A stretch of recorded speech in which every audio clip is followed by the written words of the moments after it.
რა იცით თქვენ რას შეესწარით რა ფაქტებია თქვენთვის როგორც თვითმხილველისთვის ცნობილი გთხოვთ მოახსენოთ კომისიას და ბატონმა სიმონმა მანიშნოს როცა მას მოუნდება რომ ჩაერთოს საუბარში თუ ასეთი არ იქნება მაშინ ბატონ თორნიკესთან რომ ამოვწურავთ საუბარს შემდეგ თქვენ მოგიბრუნდებით ცალკე გთხოვთ ბატონო თორნიკე მოგესალმებით დავიბადე და ავიზარდე კოდორის ხეობაში ადგილობრივი დანაყოფი რომელიც იყო კოდორის ხეობაში მეთაური გახდათ მამა ჩემი ზურაბ გერლიანი დაშლამდე ბოლომდე თავიდან იყო ემძარკვიციანი შემდეგ იყო ზურაბ გერლიანი მთელი ამ რაც თქვენ ახლა ეს რაც თემა არის ყველაფრის მომწრე ვარ მან და როგორ იყო გამოსვლა კოდორის ხეობიდან 2008 წელს გამოსვლა იყო ჯერ მოდიოდა ჯარი და მე მოსახლეობა სამწუხაროდ ბატონო მე გამოვედი 11-ში თითქმის დაცლილი იყო ხეობა თითქმის ვიძახი შეიძლება 2-3 კაცი ადგილობრივი მოსახლე გამოდიოდა ჩემთან ერთად და ბოლო დანაყოფი ოცეული რომელიც ძალიან აგრესიულად შეხვდა ის იყო უღელტეხილი ჯგუფებში გაკეთებული წელი და 2008 11 აგვისტო 11-ში იყო გამოსვლა ჩვენი გამოვიდით 11 აგვისტოს იქიდან მაგრამ ჯარი მოდიოდა წინ და მოსახლეობა უკან მოყვებოდა და არა პირიქით ეს როდის მოხდა 11-შივე 10-ში უკვე ჯარი გამოვიდა თქვენ გამოვიდას ამბობთ იმიტომ რომ ასე ჩათვალეთ თუ ეს გაქცევა იყო გაქცევა ისინი გაიქცენ იმიტომ რომ ჩვენ გვეუბნებოდნენ ყველაფერი არ გადაარის ჩვენ ვაკონტროლებთ სიტუაციას არანაირი მანდ ის პირობა რომ თქვენ გახვიდეთ ევაკუაცია გამოცხადდეს არ არსებობს ჯარი გეუბნებოდა თავს ჯარი და იქ ვინც იყვნენ წარმომადგენლები მაღალჩინოსნები კონკრეტულად ვინ იყვნენ იქ გვარები თუ გახსოვთ გვარები უფრო ბატონ სიმონს ემახსოვრება რომ მაშინ თანამდებობაზე იყო და მე გეტყვით ერთ კარჩაიძე იყო რომელიც განაგებდა ხეობაში მთლიანად რა გვარი ბატონო სიმონ სოსო კარჩაიძე რომელიც გეუბნებოდათ პირადად ბატონი სოსო კარჩაიძე გეუბნებოდათ რომ არაფერი არ მოხდება პირადად როგორ ქალბატონო მე იქ ბევრჯერ როცა მეთაური არ იყო დავდიოდი თათბირებზე ორშაბათობით და ქვედანაყოფები ახლა ბევრი ქვედანაყოფები იყო რა თქმა უნდა 16 თუ 17 ქვედანაყოფი იყო იქ შემოსული თავდაცვასთან ერთად და ყველაფერს რო ის განაგებდა ამიტომ მაგისის სახელი და გვარი ვიცით ყველა იქ იყო თვითონ ეს კარჩაიძე თათბირზე ვის წარმოადგენდა კაცი რომელმაც ვანო მერაბიშვილის წარმომადგენელი მაგის თაყანა მადლობა ბატონო ეს კიდე დავაზუსტებ რა ანუ ვანო კარჩაიძე იყო შინაგან საქმეთა სამინისტროს ის ბატონო სოსო კარჩაიძე იყო შინაგან საქმეთა სამინისტროს წარმომადგენელი თუმცა ხეობაში იყვნენ თავდაცვის სამინისტროს ნაწილი ისინი მას ემორჩილებოდნენ ყველა იმას ემორჩილებოდით ჩვენ თვითონ მესაზღვრეები თქვენ მესაზღვრეები ჩვენც მაგას ვემორჩილებოდით მესაზღვრე გასაგებია მაინც შინაგან საქმეთა სამინისტროა მაგრამ რა თქმა უნდა თავდაცვა ცოტა უცნაურია თავდაცვიდან იყო მე მახსოვს გივი იყო კაპანაძე ბლანკაი ადამიანი იყო სხვათა შორის მაგას ძირითადად ყავდა ეს წლევანდელი რო არიან ბავშვები ახალი გაწვეული ჯარში აი ესენი ყავდათ ის კაპანაძეს და კარჩაიძეს შორის როგორ იყო იერარქია ვინ ვის ექვემდებარა ახლა როგორ ერთმანეთში სიმართლე რო გითხრათ არ იყვნენ კარგად შეწყობილი და არ იყვნენ შინაგან საქმეთა სამინისტრო და თავდაცვის სამინისტრო ერთმანეთთან იყო დაპირისპირებაში იყო მაგი კარგი ბატონო სიმონ დაგიბრუნდებით ცოტა ხანში დიდი მადლობა გააგრძელეთ ბატონო თორნიკე ბატონი ალეკო დაგისვამთ კითხვას და გააგრძელეთ ისიც რა მაინტერესებს სანამ თქვენ გააგრძელებდეთ იქნებ წინა პერიოდი აღწეროთ რა იყო მიზეზი იმისა თქვენ რას თვლით რომ წინაპირობა იყო დაძაბულობა იყო სროლები იყო რაიმე ისეთი რომ თქვენ არ გაგიჩნდათ ის კითხვა რომ რატო უნდა დაგეტოვებინათ ის ტერიტორია კი ბატონო. თუ რა იყო ამისი საჭიროება, საიდან მომდინარეობდა ეს? მოგეხსენებათ უკვე დაწყებული იყო მეკ. არა, ის გავიგე, მაგრამ ხეობაში რა მდგომარეობა ხეობაში მოგეხსენებთ, კი ბატონო. ხეობაში იყო მდგომარეობა ის, რომ ინფორმაციას არავინ არ გვაძლევდა არაფერზე. აბსოლუტურად არაფერზე. იყო იქ თუ იყო დაძაბულობა ხეობაში, მაგას გეკითხებით, იქ თუ იყო ამის წინაპირობა. კი არა, ის წინადღეები თუ მანამდე აგვისტოში იქ რა მდგომარეობა იყო. აგვისტოში ჩვეულებრივად იყო მე ყველაფერი, მან ის ბოლოს 3 დღე დაიძაბა. როგორც კი დაიწყო ცხინვალში ეს დაბომბები, ჩვენც ახლა კომპლექტურ ზონაში ცხოვრობდით და წავიდა კითხვები რა მოხდება ჩვენთან, რა იქნება აქ, იმიტომ რომ ჯარი არის, სამხედრო რაოდენობა, პოლიცია, არიან მოხუცები, ქალები, ბავშვები და ხო არ ჯობია რომ ეს ვისაც შემდეგ არ შეუძლია მაგალითად გადაადგილება ტყით, ან თავი შეაფაროს, ან იბრძოლოს, ხო არ ჯობია რომ გაიწიოს ეს ხალხი, ქალები და ბავშვები, მაშინ როგორც ჩვენ გამოგვწიეს 92-13 წლებში ჭუბერში ვიყავით ჩვენ, მე ჭუბერში ვიყავ 1 წელი, ბავშვი რო ვიყავ მაშინ და მე შეგვიყვანეს ყველაფერი დამთავრდა. და არავა არანაირი წინაპირობა მაგის არ არსებობსო, აბა რისთვის ვემზადებითო ჩვენო. რისთვის ვართო აქ რამე რომ მოხდოსო ჩვენ ეს კი არ გვაქვსო გეგმაო რომ აქ დავრჩეთ დაქვიყოთო კარგად. ჩვენ ცოტა სხვაგან მივდივართო და ნუ ეს სხვაგან წასვლა გულისხმობდა ალბათ სოხუმში ჩასვლას. და ამას გვაჯერებდნენ ჩვენ ყოველდღიურად რომ აი მოდიოდა ვიღაცა პოლიციელი ვინც ჩვენთან კარგად იყო თანამშრომელი და ყველაფერი კარგად არის მალე ჩავდივართ. პოლიციელი თუ ჯარისკაცი? ჯარისკაცი ვინც ჩვენთან ახლა ურთიერთობდა ყოველი წლის მერე ჩვენ. როდის შემოვიდნენ ისინი ხეობაში? პოლიცია, დამატებითი შენაერთები და ჯარი 2006-ში. 6-დან რომ შემოვიდნენ, იგივე ხალხი იყო აგვისტოში. 2006-ში შემოვიდნენ, მაგრამ ძალიან ბევრი იყვნენ. დაახლოებით 8000 კაცამდე იყო მთლიანობაში თავდაცვა და შინაგან საქმეთა სამინისტრო. რამდენი კაცი? დაახლოებით 8000 იძახდნენ და შეიძლება მეტიც იქნებოდა, იმიტომ რომ ვერ გაივლიდი ვერსად რომ აი ყოველ მეტრში ალბათ იდგნენ.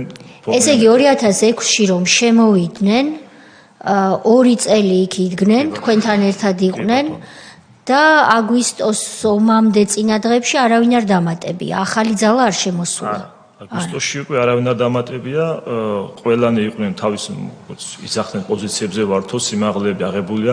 ერთი მთა არის მან და დედუქებთა ეს მთა არის კოდორიდან რო გადავდივართ, შემოვლითი გზა არის და მთელ აფხაზეთს უყურებს, ზევიდან სიმაღლე არის და ძალიან სტრატეგიული ადგილია. მან გზა გაიყვანეს 2006-შივე და ძალიან დიდი საზენიტო დანადგარებიც მან და სიმაღლეზე იყო და ისიც კი იყო ერთ-ერთი აი არგუმენტი რომ აბა ეს რისთვის არის ჩვენ თუ აქედან გაქცევას ვაპირებთ თქვენ თუ აქედან უნდა გახვიდეთ ეს რისთვისაც ჩვენ ჩავდივართ და ყველაფერი დალაგებულია და თან ესე გვეტყოდნენ ხოლმე ეს რომ ყველაფერი ეს ყოფილიყო უფრო ჩვენთვის დამაჯერებელი რომ იმას ყველაფერი დალაგებული აქვს მანდო იმას ვის სააკაშვილს და რო ვიძახდით რომ მანდ არის ყოფილი მეომრები ვინც აფხაზეთში ვინც იბრძოდა ჩვენთანაც არის ბიჭები რომლებიც დაიღუპნენ იმათი ძმები როგორ იქნებიან შეხვედრა როგორ იქნება ან ისინი ხო არ დაყრიან ერახს პირდაპირ ისინი ახლა დალაგებულია მან და რუსულად ვიტყვი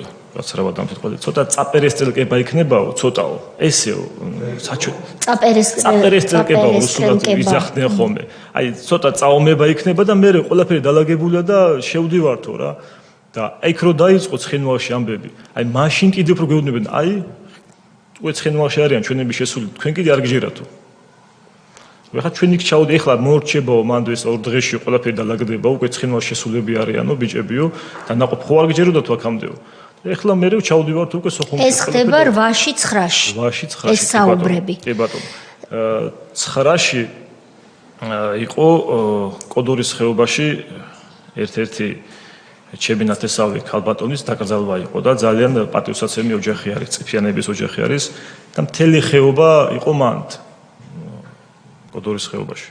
მოსახლეობა ვინც იყო, ალბათ 80% იყო იქ. იქ იმ დღეს დაემთხვა რომ გაეროს წარმომადგენლების იყო ნამოსული ხეობაში. ნუ დაძაბულობა უკვე დაწყებული იყო ცხინვალში და უკვე კოდორშიც უკვე ის აქეთ-იქეთ სიარულები იყო ამ სამხედროების და ეს ჩაგიკითხები, როცა გაეროს წარმომადგენლებს ამბობთ. ანუ ეს არის მისია, რომელიც აკონტროლდა, რამდენად ხშირად დადიოდნენ და ეს რიგითი ამოსვლა იყო თუ სპეციალურად ამოვიდნენ. რიგითი ამოსვლა იყო, მანამდეც ამოწმებდნენ იქ დანაყოფები ხო არ იდგა თავდაცვის. მაგას ამოწმდნენ და იარაღის კალიბრს ამოწმდნენ, რაში იარაღება იყო შემოტანილი. მან არ შეიძლებოდა ესე ვთქვათ გრადების განთავსება და გაუბეცების. მან მაქსიმუმ იყო 50 კალიბრი იყო დაშვებული, ეგრეთ წოდებული დეშეკას ეძახიან, რომელიც გაარწყეს მამიდა ჩემს 2006-ში და ეზოში დასხილდეს რუსიკო გერლიანი. დეშეკით იყო დასხილული ოპერაციის დროს, რასაც თქვის, რომ გათვალისწინებული მსხვერპლი იყო არაუშავსო. ვინ დაცხილა? თავდაცვის სამინისტრო შემოვიდა ვერტფრენებით, ოპერაცია რო დაიწყო კოდორში, ესე ეძახდნენ კოდორის ხეობის განთავისუფლებას. მაშინ დაიწყეს სახლების დაბომბვა. ეს იყო ვერტფრენებიდან, ესროდნენ რაკეტებსაც სახლს. და ასევე იყო ტყვიამფრქვევები აქვს ვერტფრენს ორივე მხრიდან და არის მსხვილ კალიბრიანი ტყვია 50 კალიბრი. ის არ არის ადამიანზე გათვლის, არის ტექნიკის გასაჩერებლად. და როგორც გამოვიდა ახლა სახლს რო ბომბავენ, გარეთ გამოვიდა ქალი 59 წლის. თიდან იყო ახალი ჩამოსული. ხო და გამოვიდა გარეთ შეშინებული და პირდაპირ სამი ტყვია ამოატარეს, ორი ქონდა მოხვედრილი, ორი ქონდა მუცელში მოხვედრილი, ერთი ყელში. მამიდა თქვენი. მამიდა ჩემი, კი ბატონო, 59 წლის ქალი და რო შემოვიდნენ თავდაცვის სამინისტროს წარმომადგენლები პირდადად ოქრუაშვილმა ჩხალთაში, თქვა რომ აბა რა გეგონათ თქვენო. ჩვენ ესე უბრალოდ ესე ვიძახდით რომ ამ ყველაფერს გავაკეთებთ და მე ქალბატონი იყო ჩემი ნათესავი მანდ და იმას უთხრა რომ თუ აგრესია წამოვა თქვენგანო, რამე უბრალოდ ჩვენს წინააღმდეგო, ცოტა წინააღმდეგობა იქნებაო, დანაქონდა ფეხზე მოგმული, ტაქტიკური სამაგრი ქონდა, ერთ მხარეს იარაღი ქონდა მინისტრს, ერთ მხარეს იარაღი ქონდა, მეორე მხარეს დანა. აიღო ეს დანა და ეს ანახა, ძალიან დიდი დანა იყო. და აი ამ დანით გამოკრითო ყელს, დავიწყებო ეს, თან შენობით მიმართა, შენით დავიწყებო. და ქალს ბავშვს მოხუც არავის არ დავინდობოთ. ოქრუაშვილი ამბობს. ოქრუაშვილი მინისტრი, პირადად ოქრუაშვილი სხვა არ ყო. და გამოგჭით ყველას ყელსო. აი თუ პატარა წინააღმდეგობა იქნებაო. ყველას ყელს გამოგჭით აი ამ დანითო. დაგაყენებოდა თავებს დაგაყრევინებთო. თანუ მადლობა თქვითო რომ ერთი ქალი დაიღუპაო და 10 და 20 და 32. აი თქვენ სადაც გახართ ვის მიწევნა დაიწვასო წესითო. იმდენად იყო აქ ბანდფორმირებაო და არ ემორჩილებოდითო ცენტრალურ ხელისუფლებასო თქვენი რაღაც თქვა მოწყობილი აქვს ძარცვები ყაჩაღობა და ამდენი წელი რომ ტერიტორიას გაკონტროლებინებდით ცენტრალურ ხელისუფლებასო ეს არავინ არ უთხრა რომ სამშობლოს ემსახურებოდითო? ეს უთხრეს კი ბატონო, მაგრამ ის მეთაური რომელიც იყო მანდ ის უკვე ტყეში ყავდათ და დასდევდნენ მოსაკლავად. როცა შემოვიდნენ ჩვენთან სახლში 2006-ში 15 აგვისტო იქნებოდა ალბათ 26-ში 27-ში მარ დიდი ხანი ვერ ამოდიოდნენ ჩვენ ზედა სოფელში ცხოვრობით ორი სოფელი ქონა და როცა შემოვიდნენ უკვე ესე ეძახიან წმენდაზე რაციაში საყურისი არ ქონა აკეთებული ერთ სპეცრაზმელს და რომ გადასცემდა ერთი მაღალჩინოსანი იყო მან ოქრუაშვილმა გამოაცხადა გენერალ გუბერნატორი ხარო ესე უთხრა სანამ თავდაცვის სამინისტრო მანდ იყო ის განაგებდა ყველაფერს პოლიციას გამგებლებს აბსოლუტურად ყველაფერს უფროსი იყო ის გუჯეჯიანი ხვიჩა ის იყო ყველაზე აგრესიული, ვინც იყო, ადგილობრივი იყო, ხეობელი იყო, მე გამოსახლებული აქ თბილისში და ის შემოვიდა ყველაზე მეტი აგრესიით და ის გადაცემდა რაციით ზურაბ გერლიანზე, რომ სად არის ხო არ გინახიათო და არ არისო და როგორც კენახავთ ეგრევე X-ი მკერდზეო. ეს X-ი ნიშნავს გადაჭრას მკერდზე. პირდაპირ X-იო, არანაირი აყვანა, აქამდე არ ჩამოიყვანა ცოცხალიო. ოქრუაშვილმა გაცა ეს ბრძანება? ხვიჩა გუჯეჯიანმა. ზევიდან არის ბრძანებაო მინისტრისო, რომ პირდაპირ X-ი დაახადეთ მკერდზეო. გასაგებია. და 8-ში უბრალოდ ეხლა ისეთ რამებს ლაპარაკობთ, რაც ჩვენ ყველას გვესმის, მაგრამ შეიძლება გვიყურებს მაყურებელი, რომელმაც ბევრი რამე, ბევრი დეტალი არის ისა პატარა ისტორიას მოუყვების სულ რამდენიმე წუთს დავკარგავ. 1993 წლის სექტემბერში, როდესაც სოხუმი დავკარგეთ 27 სექტემბერი სოხუმიდან გამოვედით და ნუ რამდენიმე დღეში პრაქტიკულად მთელი აფხაზეთის ოკუპაცია მოხდა კოდორის ხეობის გარდა. კოდორის ხეობაზეც იყო მცდელობა, პირველი შეტევები იქნა მოგერიებული და მე კარგად მახსოვს ამ ყველაფერს ხელმძღვანელობდა ორი ადამიანი, თვითონ დაცვას, ეს იყო ემზარ კვიციანი და ეს იყო მისი და ნორა კვიციანი, ნორა არღულიანი, კვიციანი არღულიანი. ეს ორი ადამიანი მთელი ხეობა მართლა გმირულად 12 წელი გავიდა, ხო 13 წლის განმავლობაში გმირულად იცავდა. იქ შეიქმნა შემდეგ მოგვიანებით ბატალიონი მონადირე, რომელიც თქვენ ახსენეთ. ბევრი ისეთი დეტალია, რაზეც მე ჩაგეკითხებით, მაგრამ ეს მინდა წინასწარ განვმარტოთ და მოკლედ 2006 წლამდე ხეობის მოსახლეობა მართლა გმირულად იცავდა ხეობას. ბევრი შეტევა ყოფილა ამ ხნის განმავლობაში. მიუხედავად იმ დადებული ხელშეკრულებისა, მოსკოვის ხელშეკრულებად რო არის სახელდებული, მაინც იყო პერიოდულად რაღაც ცდილობები ხან შემოტევა სოხუმის მხრიდან, ხან შუა აჯარაში დესანტის გადმოსმა ვერტფრენებით და მაშინ მიყვებოდნენ იქ ყოფი ადამიანები ამ ვერტფრენებს რო შემოარტყეს კოდოროლებმა ალყად, ну აი უბრალოდ ისინი იძულებული გახდნენ დასწრაფოდ გაქცეულიყვნენ. შემდეგ მოხდა ბატალიონის განიარაღება, უამრავი ადამიანი დაიჭირეს. ეს ყველაფერი საინტერესოა და ამაზე გკითხავთ მოგვიანებით. უბრალოდ ახლა რომ მივუბრუნდეთ აი იმ თემას. გასვენებაში იყავით მამიდა თქვენის და რა ხდებოდა? იქ ეს არის რომელი რიცხვი? ეს არის 9 2008 წლის 9 აგვისტო არის. უკვე დაწყებულია ცხინვალში უკვე საომარი მოქმედებები. ну კოდორის ხეობის ალბათ როგორც წეგან გითხარით 70-80% მოსახლეობის იყო მანდ, იმიტომ რომ ძალიან პატივსაცემი ოჯახი იყო და მაშინ ტელევიზიით ახლა მხოლოდ იყო ცხინვალის ამბებს აშუქებდნენ. მაშინ სოციალური ქსელები არ იყო, არც Facebook-ი, არც Instagram-ი და კავშირის საშუალება ჩვენ არ ქონდა, არავისთან ინფორმაცია მოგვეპოვნა რეალურად რა ხდებოდა. რასაც გვეუბნებოდნენ ტელევიზიით, ისო დაგვეჯერებინა. გაეროს ეს მისიის წარმომადგენლები ამოსული იყვნენ, არ ვიცი, ეს იყო რიგითი ამოსვლა თუ რაღაცა კონკრეტულად რაღაცა მისიით ამოვიდნენ კიდევ. მანდ რო ვიყავით შეკრებილები, ეხლა ყველა იძახდა ერთმანეთს ვეკითხებოდით, რომ რა შეიძლება მოხდეს და როგორ განვითარდება მოვლენები. ზოგმა თქვა, რომ ხوارჯობია გავიდეთ, ანუ იმიტომ რომ ჩვენი იარაღი არ ქონდა, მანამდე 2 წელს ადრე კოდორის ხეობა განაიარაღეს სრულად. იარაღი მხოლოდ ქონდა შემოსულ დანაყოფებს. და მაგ დროს ერთი ოჯახი იყო ჩვენთან, წულუკიძეები იყვნენ, დები იყვნენ მანდ. და ზარი განხორციელდა წულუკიძეებთან და უთხრეს, რომ არის ძალიან საეჭვო ვითარება კოდორის ხეობაში, შეიძლება დაიწყოს დაბომბვაც და მოსახლეობამ დატოვეთ იქაურობა, იმიტომ რომ ძალიან დიდი საფრთხე არის, რომ დაიწყოს დაბომბვა ნებისმიერ წუთს. ზარი განახორციელა მაშინდელმა სახალხო დამცველმა, ბატონმა სოზარ სუბარმა, თუ არ ვცდები, მაშინ ესე ითქვა მანდა. რაღაც ძალიან დიდი ავტორიტეტი ჰქონდა მაშინდელ სახალხო დამცველს სახლებობაში, ჩვენ ყველამ დავიჯერეთ და დავიწყეთ უკვე მისვლა ამ გაეროს წარმომადგენლებთან. და გაეროს წარმომადგენლებმა უკვე მიხვდნენ, რომ ჩვენ ინფორმაცია გქონდა ამ ომზე და გვითხრეს, რომ არ უთქვიათ ის, რომ აი დატოვეთ ხეობა, ან რაღაცა 3 საათი ვიქნებითო ჩვენ აქ. 3 საათი. 3 საათი არ დაიბომბებაო ხეობა. აი მერე რა მოხდება ჩვენი წასვლის მერე უკვე მაგას ვერ გეტყვითო. და ეს ზარი იყო ის რამაც უმსხვერპლოდ გამოიყონა მთელი კოდორის ხეობის მოსახლეობა.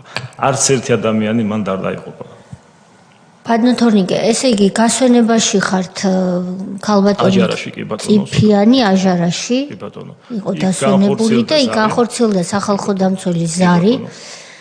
იქ მაცხოვრებლებთან, აჟარელებთან და წულუკიძეებთან, დები იყვნენ წულუკიძეები, ლია და ინგა წულუკიძეები, მახსოვს უბრალოდ მაგათ დაურეკეს და იმათმა თქვეს, რომ ვიღუპებით და თავს უნდა ვუშვებოთ. თქვენ გაეროს წარმომადგენლებს მაინც რჩევისთვის მიმართეთ და მათ არც კი გითხრეს, არც არა, მაგრამ 3 საათი ზუსტად ვიცით, რომ მშვიდობა იქნებაო. ნუ ეს უკვე ტექნიკურად იმათმა გითხრა, ალბათ იმათაც ეუბნებოდნენ, რომ არაფერს არ ამოიღო. ამის მერე რა ხდება? აიკრა ხალხმა გუდანაბადი და ამის მერე კი ბატონო. ამის მერე ხდება ის, რომ ყველამ საკუთარი ძალებით ყავდა ძალიან ბევრს მანქანები ყავდა მან, ოღონდ ეს მანქანების საუბარი არის ეს რაღაც ჯიპებზე და იმებზე რა ეს არის სატვირთო მანქანებზე საუბარი. ძალიან საუბრებ მანქანებზე. იქ დაждდა ქალები, ბავშვები მოხუცები და დავიწყეთ გამოყვანა უკვე ხალხის. ოღონდ ეს ხდება ღამით. ნუ დაღამდა მაგ დროს დავიწყეთ გამოსვლა და თურმე ამ დროს თავდაცვის სამინისტროს და შინაგან განსაკუთრების სამინისტროს და ნაყოფები უკვე მოხსნილები არიან. და გადიან და როგორც გაცენ და გამოვედით ჩვენ ჭუბერიდან, ანუ ეს მოსახლეობა გამოვიდა მოსახლეობის მიერ გამოვიდიმე ერთ დღეში, კიდე ერთ დღე ვიყავით მან, ჩვენ ვიყავით ჩვენ. ან გაეროს წარმომადგენელს რო გითხრათ, გადაამოწმეთ მაინც აი ამ ქარჩაიძესთან ადვინმე ხელისუფლების წარმომადგენელს. არ არისო არანაირი პანიკის საფუძველი არ გაქვს თუ ყველაფერი არის კონტროლ ქვეშ, ყველაფერი არის კარგად და სად უნდა გავიქცეთო. არანაირი კი ბატონო. ვეუბნებოდი რომ არანაირი აბა რაკრას მაგრამ როცა გამოსვლა დაიწყო მოსახლეობა, იქ შეამჩნიეთ რომ ჯარი და პოლიცია კი ბატონო. თქვენზე ადრე იყო მობილიზებული და გადიოდა. კი ბატონო. და ზოგიერთი ხელმძღვანელი თავის მოადგილეებთან ერთად მანდ იყო უღელტეხილი იყო ერთი და ორი გზა იყო, ერთი ძველი გზა იყო, რომელიც 93-ში გაიხსნა და ძალიან სახიფათო მონაკვეთი იყო და მეორე იყო ახალი გზა იყო უღელტეხიზე ორმილეთის ხეობეთ იყო. აი იმით არ წამოვიდნენ. მეორე გზით წამოვიდნენ, რომ იქ მოსახლეობასთან ერთად არეულოს. სხვა გზით წამოვიდნენ. უფრო სახიფათო გზით გამოვიდნენ იქიდან და რო ამოვედით ჩვენ ახლა უღელტეხილზე თენდებოდა უკვე უღელტეხილზე რომ ამოვედით ბოლო მანქანები გამოვიდიოდით უკვე და იქ იყო ერთი დანაყოფი 20-ეული იქნებოდა ალბათ შევხედე 20-ეული იქნებოდა მეტი არ იქნებოდა ბიჭები იყვნენ რომ დაკაწრულები იყვნენ ეს არ იყვართ დაბომბისგან დარც ნატყვიარი არავის არ ქონდა იყვნენ დაგლეჯილები ანუ რომ გადაადგილდებოდნენ ეთყობა ტყეში ფორმები ქონდათ დახეულები და იყვნენ ძალიან აგრესიულები და მოგთხოვეს რომ მანქანები დაგვეცმო მაგათთვის. ერთი მანქანა მაინც არის რომ სავსე იყო ხალხით. და რომ მანდ საუბარი დაუწყეთ რატო რისთვის ჩვენო დაგტოვესო. ყველა წავიდა აბსოლუტურად იმას მოგვითხრეს. მეთქი ჯარისკაცებმა. რამდენი იყვნენ? დაახლოებით 20-30 კაცი. რა ადგილია ეს ზუსტად? ეს არის კოდორის ხეობიდან რომ გადმოვდივართ, ბოლო სიმაღლე არის და იქიდან იწყება უკვე ორმელეთის ხეობა იწყება და გადმოვდივართ ჭუბერზე. იქ უკვე აი გასაყარზე იყვნენ. აქეთ კოდორის ხეობა და მეორე მხარეს ჭუბერი არის. 20 ჯარისკაცი, მიტოვებული. მიტოვებულები იყვნენ და იყვნენ ძალიან აგრესიულები.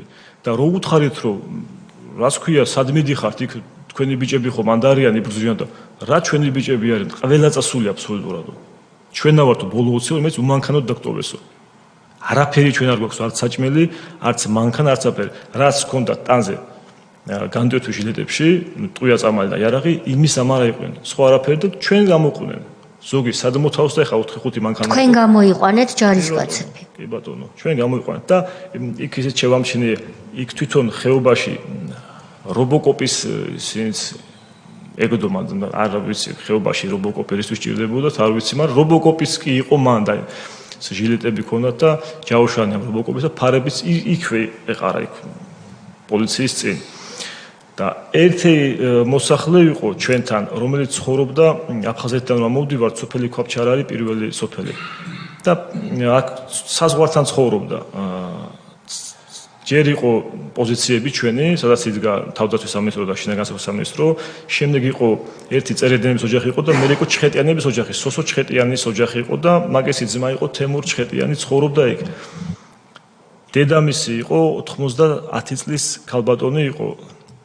ლოგენა ჩავარდნელი იყო ის ქალბატონი და დაახლოებით ატარა სამეურნეო სამუშაოებს ვიყენებთ ურიკებს ხელის იმაზე დასვა და ატარა 15 კილომეტრი გრუნტიან გზაზე დედა რომელიც ალბათ ერთ თვეში მერე დაიღუპა ის დედა მაგრამ რაკანას შვილმა ეხლა როცა დედა სახში ყავს ამ მდგომარეობაში იქ გამოუარეს იქვე მაგის თვალწინ გამოიარა დაახლოებით 1000-მა ჯარისკაცმა, ნუ ეხლა რომ დავყოთ ეხლა ჩვენს მანქანებში იქნებოდა ერთი 20-30-40 მანქანა ერთ წამოსვლაზე შემდეგ კიდე სხვა ეტაპი იყო. მოდიოდა არც ერთმა არ გაუჩერა და ელემენტარული ის რომ ერთი ეს ქალბატონი ჩაესვათ მანქანაში და გამოიყვანათ, როცა შვილს მოყავს ამ შუაღამე დედა ურიკით.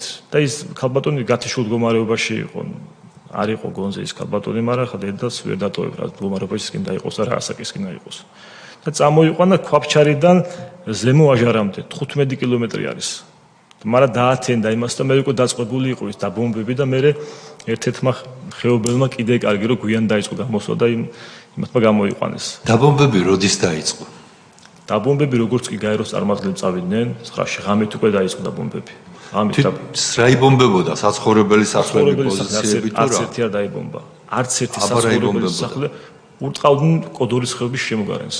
იბომბებოდა ოღონდ ტყეებს ბომბავდა. არ იყო ეს ინტენსიური დაბომბა ისეთი რომ ჩვენც გვიკვირდა რომ აშინების მის კი ბატონო.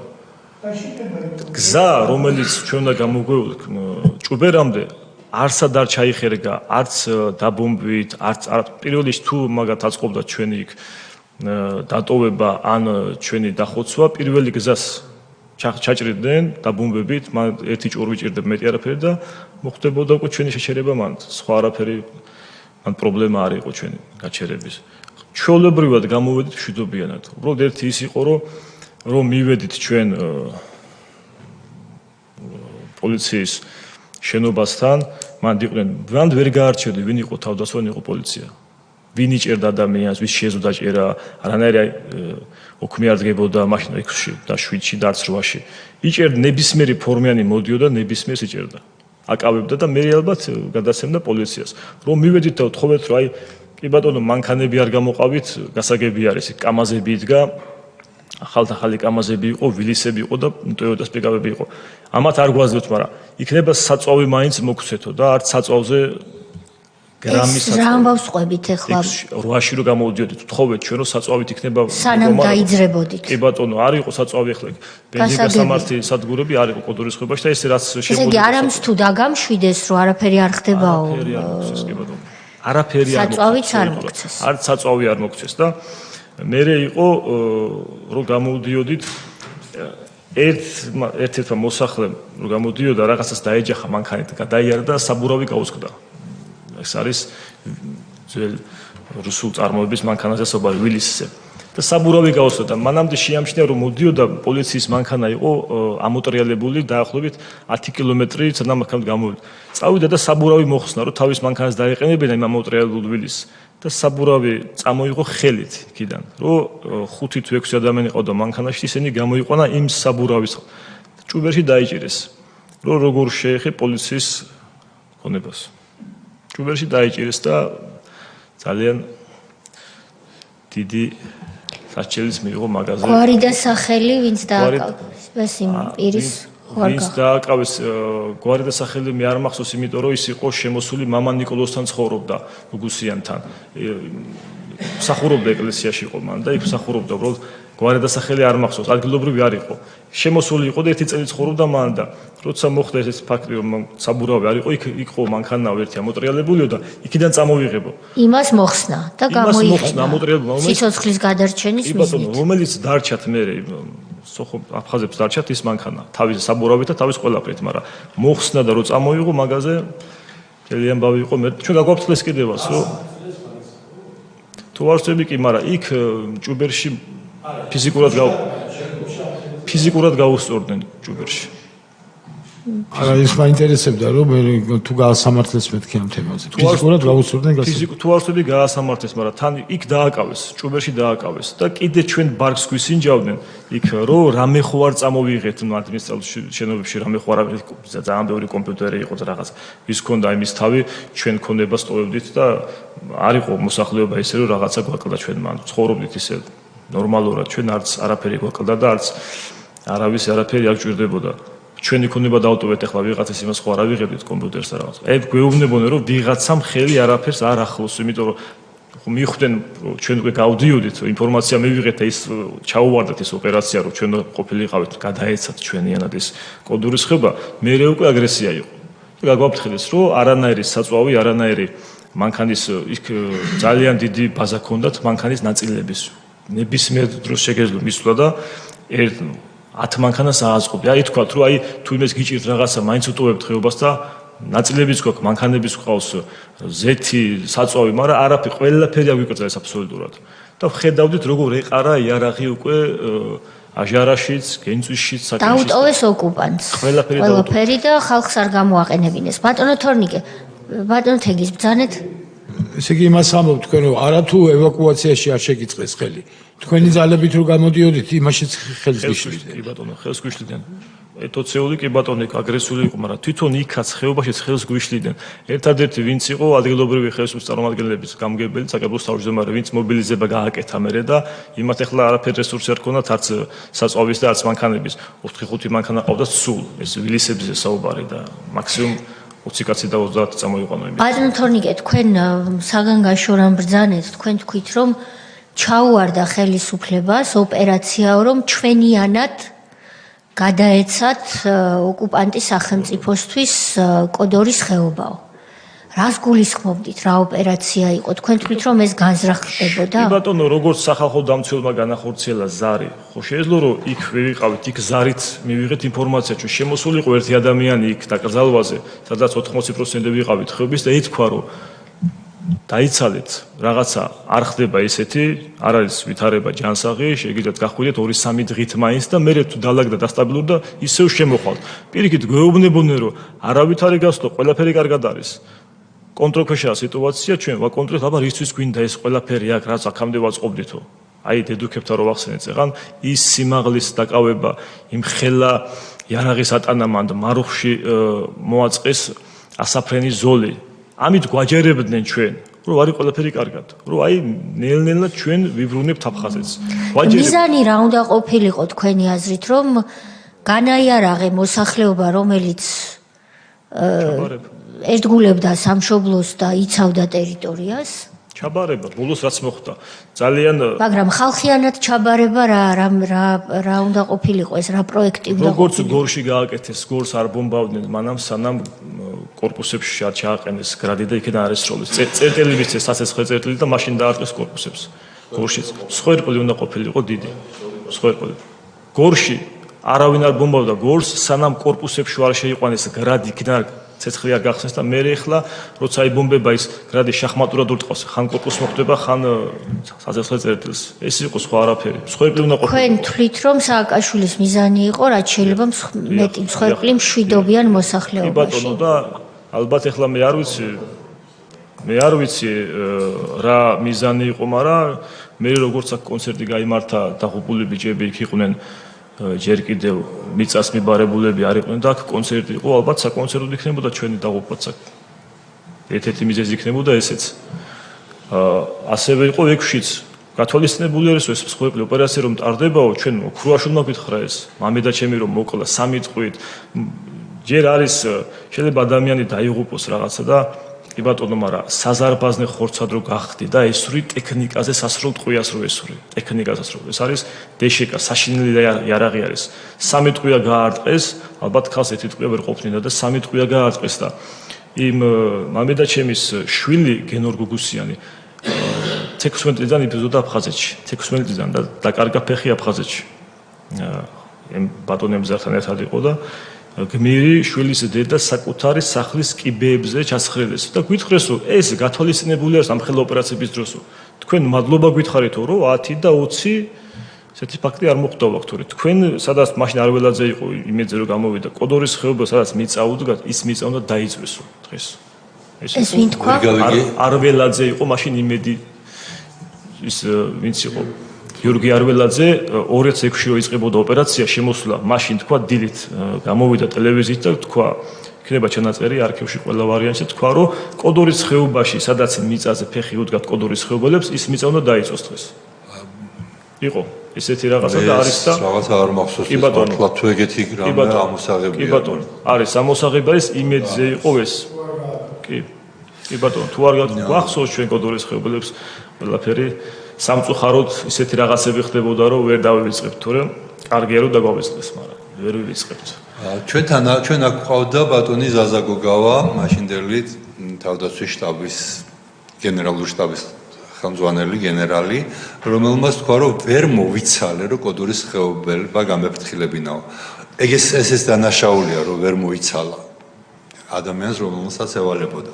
თუმცა მარტო მას არ ევალებოდა ბუნებრივია, როცა არსებობს მთავრობა, ერთი ზარის განხორციელება არ უნდა ყოფილიყო პრობლემა, მაგრამ რასაც თქვენ განვისმენთ, მოხდა სრულიად საპირისპირო რამე, არათუ ვერ მოიცალეს, არამედ ხელმძღვანელი, ვინც იყო მთავრობისგან დანიშნული, შინაგან საქმეთა სამინისტროს წარმომადგენელი, მაგრამ რეალურად ვინც ხელმძღვანელობდა, სოსო ქარჩაიძე პირდაპირ გეუბნებოდათ, რომ პანიკას ნუ ახვევით, არსად არ წახვიდეთ, არაფერი საფრთხე არ გემუქრებათ.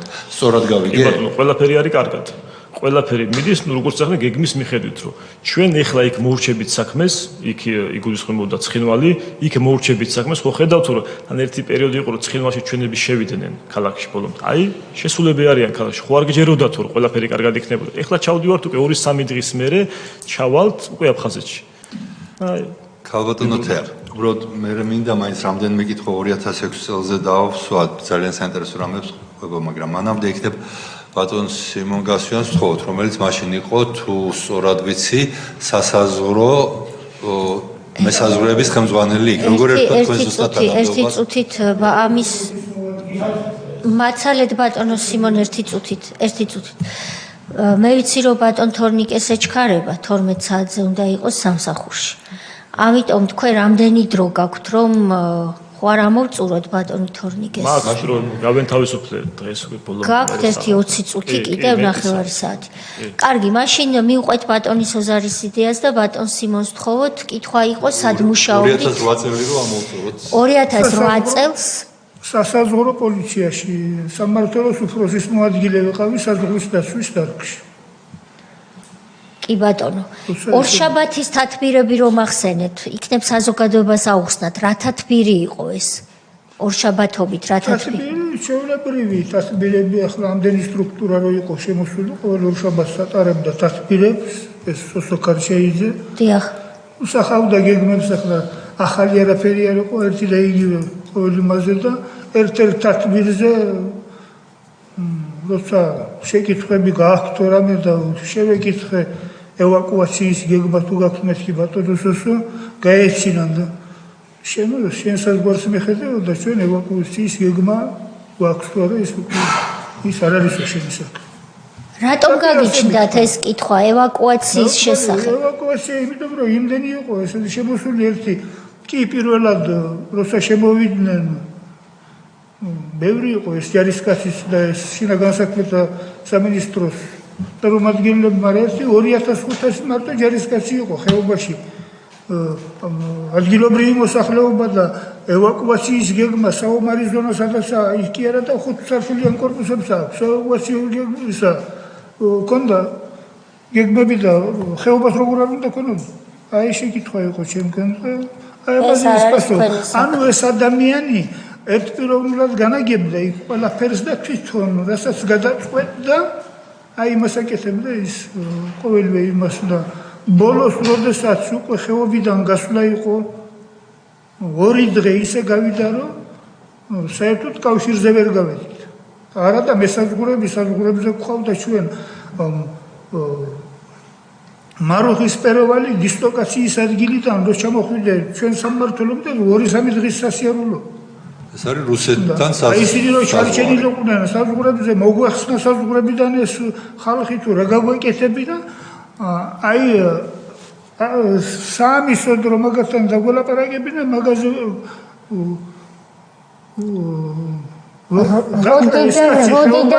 როდიდან აღარ უპასუხა სოსო ქარჩაიძემ თქვენ ზარებს? სოსო ქარჩაიძე ბოლოს ვნახე მე 9-ში ვნახე იმ გასვენებაში როდესაც გითხრა რომ ყველაფერი კარგად იქნებოდა მე რომ არ გვიკავშირდებოდა 10-ში იყო სამმართველოს უფროსთან ერთად ჩავედით აჟარაში ეს ადმინისტრაციული ცენტრი სადაც იყო ვეძებდით ფიზიკურად ვეძებდით უკვე ასე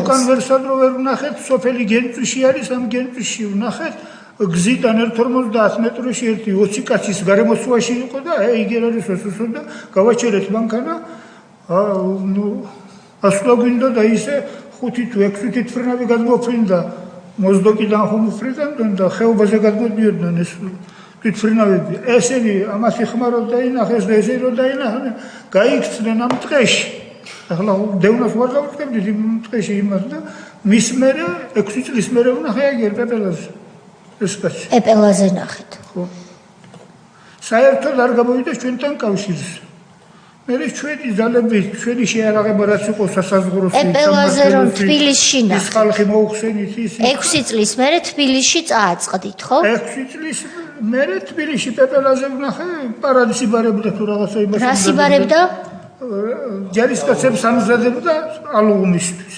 მალაგეს მე ვითომს ვერ მიცნო არ ვერ გიცნოთ თითქოს ხო მაგრამ იქ კითხვები არ დაგისვამთ თბილისში რო წააწყდით კი უთხარი მე იგივე ერთი სიტყვა ესეთი უთხარი რომ იმას ახლა აღარ გაუჩნდა საუბრის სურვილი თუ ესეთი უთხარი მაგას შემისასკმელი ასე იყო ბატონო და ახლა რა ვიცი და მაინც მოხსენით მესაზღვრეები, რომ გაიქცა თვითონ ხელმძღვანელი. ჩვენი სამართლოს უფროსის მეთაურის მოხსენით და 12-ში გადმოვედით, 12-ში მარტო ვიყავით ჭუბერიში.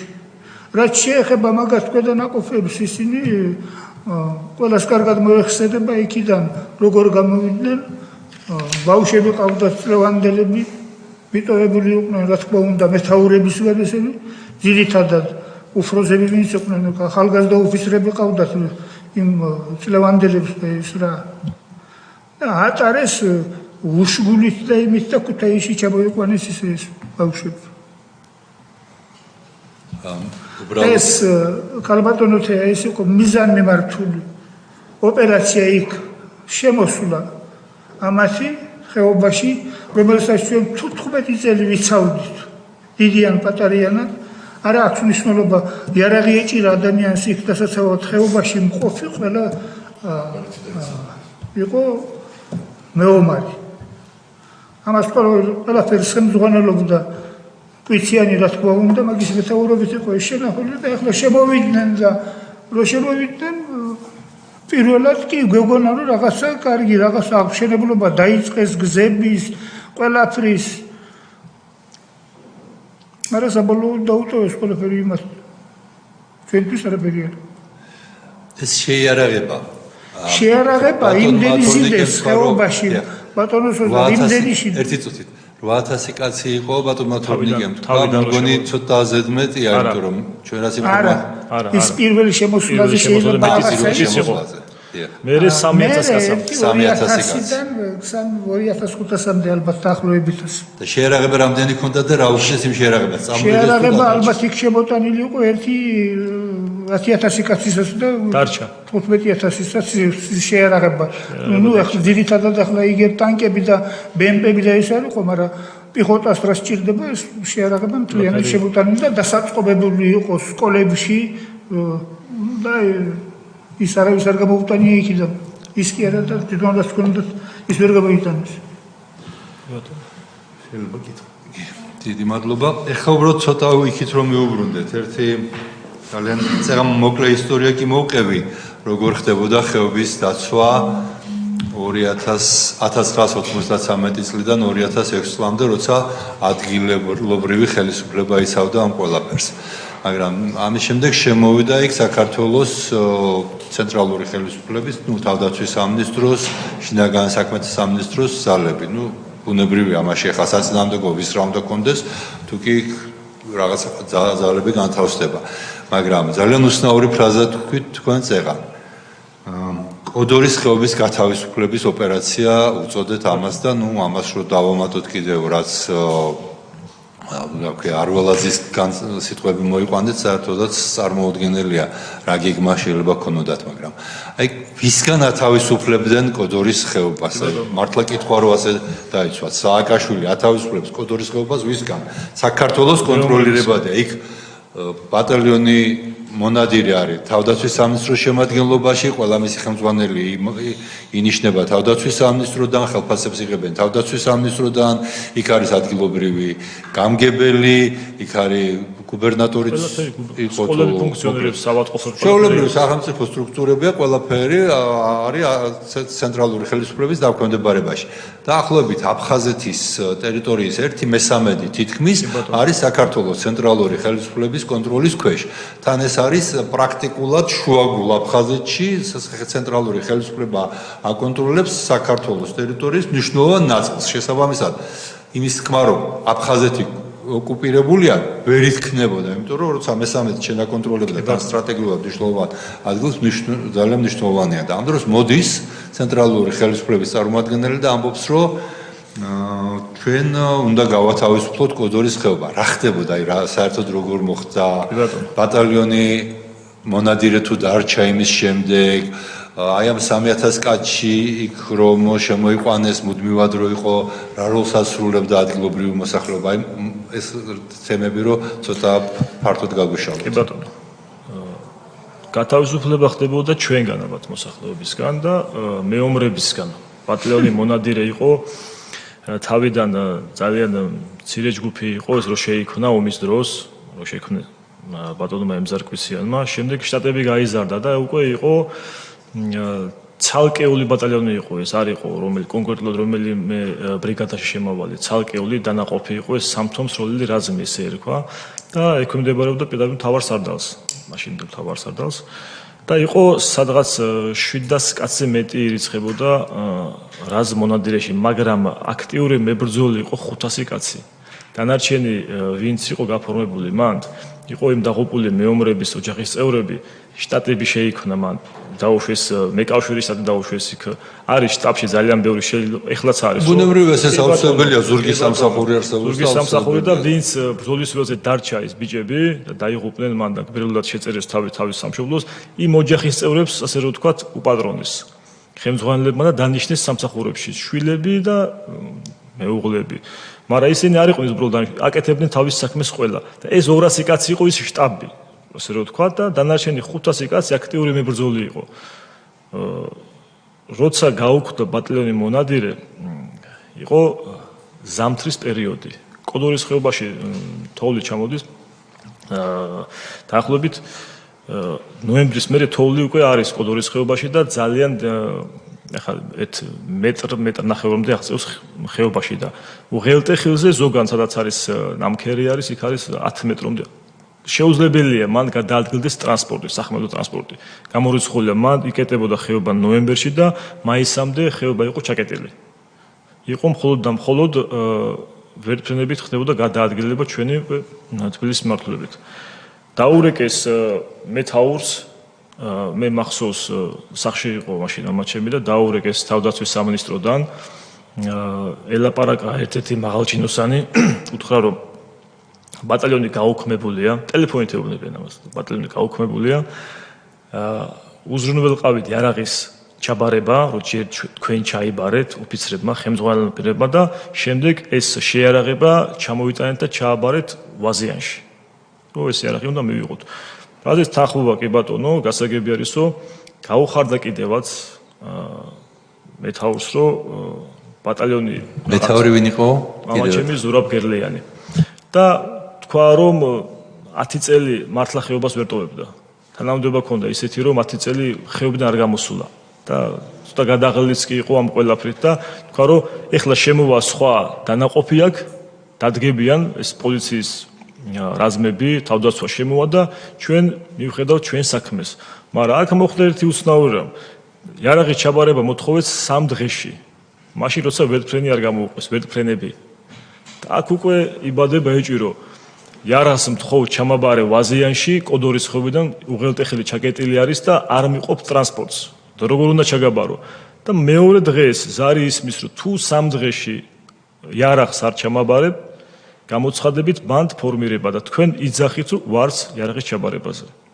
ამდენ ტელეფონში ეუბნება მეთაური, მე იარაღს გაბარებთ. ჩამობრძანდით წარმომადგენლები, ვერტფრენები გამოყავით, მე თვითონ დაგეტვირთავ იმ იარაღს, მიგითვლით ყველა თავის ნომერაციით და მომიწერეთ ხელი მიღება ჩაბარებას და კი ბატონო. არა, უნდა ჩამოიტანო ვაზიანში 3 დღე. ამ დღეებს უგრძელებდნენ, რომ ეს ყველაფერი მე ფიზიკურ პირდაპირ გახადეს ბანდ ფორმირებად. აი ეს ნელ-ნელა მიყავდათ ნაბიჯ-ნაბიჯ იქამდე რომ თან ეუბნებოდნენ მინისტრს. მთავრობას ეუბნებოდნენ რომ აი 3 დღე მივეცეთ არ ჩაგობარეს, 4 დღე მივეცეთ არ ჩაგობარეს, 5 დღე, 6 დღე და უკვე ბანდ ფორმირებად ცხადდები ამ დროს. იარაღს არ მაბარებ და ვერტფრენს არ მიყოფ. ამას არანაირ ეძახთ რომ ვერტფრენი არ გამოუყავითო. ჩვენ მივეცით. და რას ამბობდნენ ვაზიანამდე ამხელა იარაღი როგორ უნდა გადაადგილებულიყო? თქვენი ძალებით უზრუნველყავით. ხო, მაგრამ ვინმეს რო გზაში გაეჩერებინეთ, ამდენი იარაღიც არ მიდიხართ. ეგ გაჩერება სხვა საქმე არის კიდე, მაგრამ კოდორის ხეობის უღელტეხილზე 10 მეტრო თოვლი იყო მაშინ. ფიზიკურად სულ ყველაფერი იდეალურ მდგომარეობაში რო ყოფილიყო, ზაფხული ჩამოვიტანეთ კი ბატონო. სატვირთო მანქანით მიგა გამრავლდენობის იარაღი ყოველგვარი იმის გარეშე ტელეფონის დარეკვის საფუძველზე. არაფერი საბუთი, სად მიდიხარ, სად გადაადგილდები, მე რეგენახა თქვენ ბანდ ფორმირება. რა თქმა უნდა. ამას ჭირდება წარმომადგენლის ჩამოსვლა, შედგენა უქმის მიღება ჩაბარების და უნდა მიიღოს, ოფიციალურად უნდა მიიღოს ეს იარაღი და გადაასცეს და ბოლო ზარი იყო უკვე რომ უთხრეს რომ კი ბატონო არაბარი. ვისგან იყო ეს ზარები, ხო არ იცით? გენშტაბიდან ურეკავდნენ. გვარი არ იცით? გვარი არ ვიცი, მაგრამ ერთი გვარი ახსენა. ამაჩებს ყავდა მეგობრები გენშტაბში და ბოლოს იმათმა უთხრეს რომ არ არის საქმე ისე როგორც შეგონია ყველაფერი მიდის იქითკენ რომ გამოცხადები ბანდ ფორმით მაშინ იყო მეგობრები ყავდა ძალიან მაგრამ თქვენი გარდაცვლილია ხო გარდაცვლილია კი 14-ში გარდაიცვალა და როცა ბოლოს თქვა მამა ჩემმა რომ ყველაფერი მიდის იქითკენ რომ აქ შემოვლენ ძალიან დიდი ძალით მაშინ უკვე აფრასიზების ამბავი მომხდარი იყო ესერში სოფელ ესერში უკვე აფრასიზების ამბავი და ჩვენ უკვე ვიცოდით ამათი შემოსვლა რას ნიშნავდა ეს უკვე მაგალითად ნახე ჩვენ ძალიან კარგად გქონდა როშ კიდე ბოლო ზარი რო იყო, მაშინ უკვე უთხრეს. არ ჩამოდიხარ, კი ბატონო, გამოცხადებული ხარ ბანდ ფორმირებად. თან ახლა იქ ვადებს ყოველ დღე უწევდნენ. თებერვლიდან მაისამდე 3 დღე რო ყოველ დღე ვადა გადაუწიო ადამიანს ძალიან ბევრი ვადის გადაწევა გამოდის და თან პრეზიდენტს და მინისტრს ეუბნებიან რომ აი არ ჩამოვაქ. 2006 წელს ხდება ეს. ერთი კვირა მივეცით, ორი კვირა მივეცით, აი არანაირად იარაღს არ გვაბარებენ. მოხდა ისე რომ მომზადდა ოპერაცია. ჯიუტი და უმორჩილებლობა გამოცხადდა. უმორჩილებლობა. და კი ბატონო, მე უკვე ეს ყველაფერი ქაღალდზე რო კარგად დაეწერათ და ყველაფერი რო კარგად გაეფორმებინათ რომ აი რატო შევიდით ამ ხელაძალით, იმიტომ რომ ბატალიონმა გამოაცხადა დაუმორჩილებლობა. იარაღი არ შეგვაბარეს. კი ბატონო. თავდაცვის სამინისტრომ უკვე ამ ყველაფრით გააკეთა ის რომ დიდი ძალა შემოიყვანა. არ გვაბარებოდა მარტო პოლიცია მანდ ვერ შევა. რაზმა 700 კაციან რაზმა გამოაცხადა დაუმორჩილებლობა. გამოაცხადებინეს თუ არავის არ გამოუცხადები არაფერი დამორჩილებლობა პირიქით. ყველა იყო იქ ტაბელური იარაღებით. და ყველამ ჩააბარა მე ეს იარაღები და ერთი რაღაცა იყო რომ მოდიოდნენ იარაღის ამოსაღებად სახლებში არავინ ოქს არ ადგენდა აბსოლუტურად. რომელი დანაყოფი იყო არ ვიცოდით. კუდი იყო, სოდი, თავდაცვა. ნებისმიერს შემოეძლო, შემოსულიყო, ნებისმიერ ფორმიანს და იარაღის ჩაბარება მოეთხოვა. შემოდნენ სპეცრაზმები, დადგებოდნენ ეზოში, ალყას დაარტყავდნენ და იწყებდნენ იარაღის აღებას. მიქონათ იგი იარაღი და არსად არ იწერებოდა რომ ეს იარაღი ჩაბარებულია ჩემს მიერ. არსად არ იწერებოდა აბსოლუტურად. ჩართეთ მიკროფონი. გართმევდნენ არანაირი საბუთს არ გაძლევდნენ. მაგრამ როდესაც თქვენზე იყო გაცემული, ეს ხო ხელმოწერით ჰქონდათ აღებული თავის ნომრით. კი ბატონო. ანუ მეორე დღეს რომ მოსულიყო და ეთქვა რომ სად არის შენი ავტომატი? მაგითო იყო ყველაფერი დაკავები. ერთხელ ამაჩემმა რომ იარაღი ჩააბარა, ნუ ჩვენ ჩავაბარეთ იარაღი, სახელიდან წაიღეს იარაღი. თუ არ ვწდები, თავდაცვის სამინისტროს ბიჭები იყვნენ ამოსული და სპეცრაზმი შემოვიდა სახლში, პირდაპირ დაიწყეს გაფრთხილება იმით, რომ ვინც გატოკვდება. ანუ მანდ იყო მიღებული ფრაზა ეს X-ი. კერძე X-ი დაიხატება. ეს იყო გადაჭრა. სამხედრო ტერმინოლოგია არის ეგ და X-ი მაგას ნიშნავს. და შემოვიდნენ წაიღეს იარაღი, იქ იყო დადებები ავტომატის და ნუ ძალიან ბევრი შეურაცხყოფა მაგაზე არ ველაპარაკებ. წაიღეს იარაღი და 3 დღეში მოვიდა მეორე ჯგუფი. და პირდაპირ მოგთხოვა რომ ჩვენი წასაღები იარაღი უნდა დადოთო. ვის გაატანეთ, რა გაატანეთ, ჩვენ არ ვიცით, გვანახეთო ის. ჩაბარების ოქმი გვანახეთო და ეხლა ჩვენი დანაყოფი აქ ამოსული არის იმისთვის რომ იარაღი წავიღოთო და ჩვენი იარაღი დადებით ეხლა აქ. ანუ ეს იმას ისე რომ იქ უთხრეს ხა ჩვენ ნავად იარაღს ავიღეთ და ამოვიდნენ და ხელსარილი ვერ დაბრუნდებითო. იარაღს საერთოდ ამოვიდნენ ჩაბარებული არის ხო იარაღი ხო? რომლის დოკუმენტი არ არსებობდა. არანაირი დოკუმენტი არ დგინდებოდა. ბატონო თორნიკე, ხო, რა უპასუხეთ აი ბატონო ალუდა საინტერესებს, როცა უკვე ამოღებული იარაღზე გთხოვდნენ რომ მეორედ ჩააბარეო. ბოლოს გავატანეთ გაფორმებული იარაღები, თოფები. თოფები, სანადირო თოფები, რომელიც რეგისტრირებული იყო ჩვენზე. სენ წაიღეს.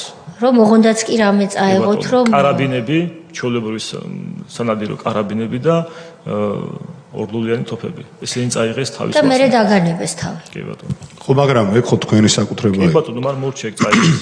თქვენ რო ბძანეთ ახლა რომ თავიდან რომ მოვიდნენ ესენიო. მოითხოვეს ის იარაღები. არა სანადირო. კი.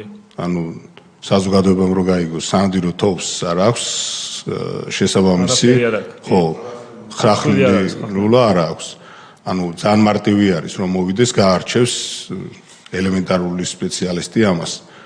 თქვენ რომ მოგთხოვათ ეს გვაინტერესებს ეს უნდა აღვიხსნათ.